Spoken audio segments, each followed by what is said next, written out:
بسم الله الرحمن الرحيم.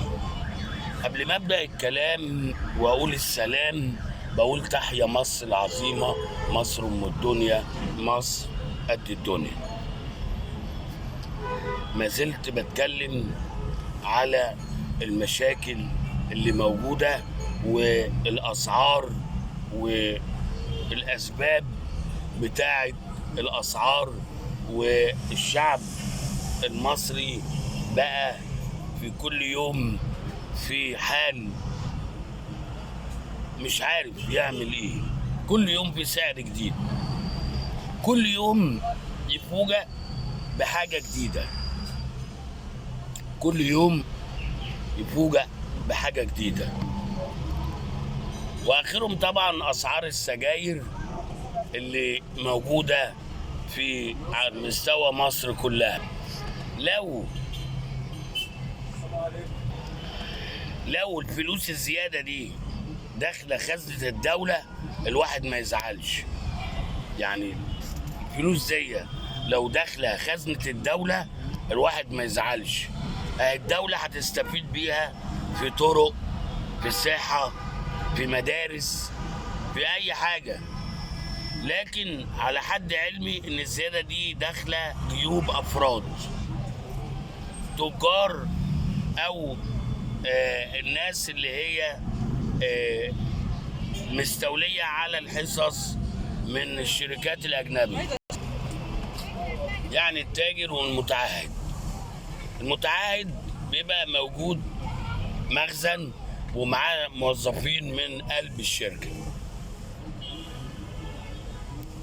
فالفلوس دي كلها الزيادة رايحة في جيوب ناس زي زمان لما كانوا يقولوا أباطرة الأسمنت، أباطرة الحديد، حيتان تماسيح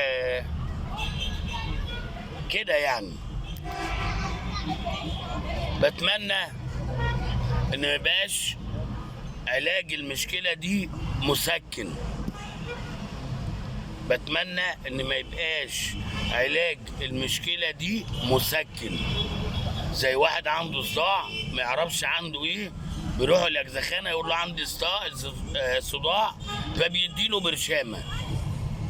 لكن ممكن يكون عنده حاجة اخطر من اللي هو اخطر من الصداع ده، والبرشامة للأسف بتسكن آلام شوية لكن بترد وتبقى فيه حاجة خطيرة.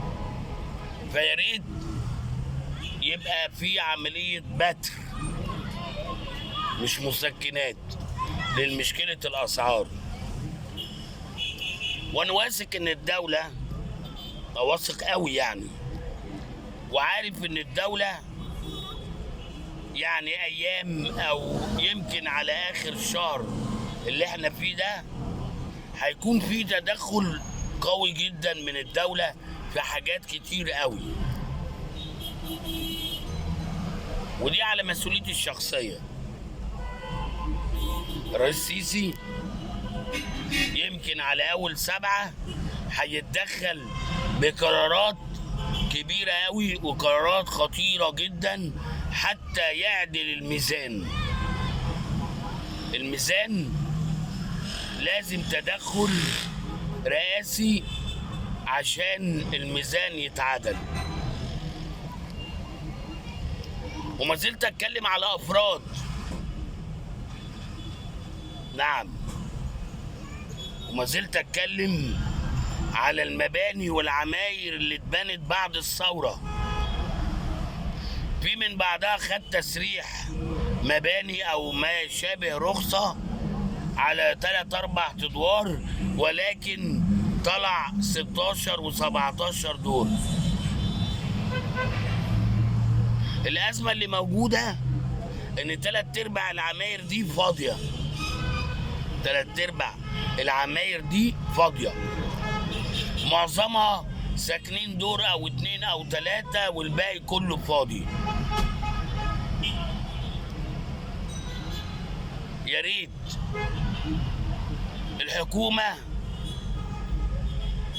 تتدخل حتى لو صاحب العمارة او المقاول اللي هو المشاركة او الكحول او اي حد في دور مخالف، حتى لو ساكن، يطلعوه، لان ده حرامي وده حرامي وده حرامي. زي ما بيقولوا باللغة اليونانية اللي انا متربي، كليفتي. ده واحد كليفتي. يبقى المرض لازم يتبطر، يبقى كل الادوار المخالفة تتهد حتى تكون عبرة لمن لا يعتبر. مفيش حرام. الحرام اللي حرمه ربنا بس. الحرام اللي حرمه ربنا بس. ما يبقاش واحد حرامي والقانون بيحميه. وانا قلتها زمان، واحد سرق رغيف وفلافلايه اتحبس. واحد حافي سرق، مش سرق جزمه، عاوز نفسه يلبس جزمه وكانت الجزم امام الجامع ياما، لبس جزمه مات ضرب واتحبس. وواحد خد قروض من البنك والحكومه والدوله حامياه. لازم، لان البتر بيريح عشان ما تتكررش تاني. هي بتتكرر لحد دلوقتي. يبنوا عماره وبعدين يجي في اخر دور واللي قبله يجيب ناس ويسكنها، وهو عارف ان لما تطلع الحكومه بالازاله عشان تهد، فتلاقي السكان يرجعوا فيقول لك نعيد دراسة أمنية ويبقى الوضع كما هو عليه وينتهي على كده، وكل شيء ولم يكن، كله لم يكن. لا لا لا، مش هتبقى دولة طول ما حد بيلوي دراع الدولة. وما بتكلمش على حد بعينه، أنا بتكلم على كل المخالف. كل المخالف مهما كان،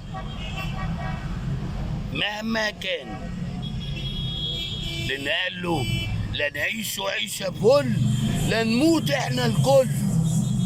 واحنا نموت عشان حرامي ليه؟ احنا نموت عشان حرامي ليه؟ قالوا نعملوا القانون زي السعودية، اللي سارق يقطع ايده، قال له يبقى هتقطع ايد الشعب كلها. لا والله، شعب مصر مش كله زي ما متخيلين الناس. شعب مصر 99% ناس شرفاء ومحترمين، 1 أو 2% هم اللي مبوظين الشكل. وتمتري قالها زمان، خواجة تمتري قالها زمان، قال مصر كالذهب، في شوية زبالة وعليه شوية تراب، امسحوه وشيلوا الزبالة ارموها، هتحتلوا العالم بعقولكم مش بدراعكم. وكل ده عشان مين؟ عشان مصر. وتحيا مصر، والتحية العسكرية، لأن كنت بخير أجناد الأرض. تحيا مصر، تحيا مصر، تحيا مصر. بشكركم.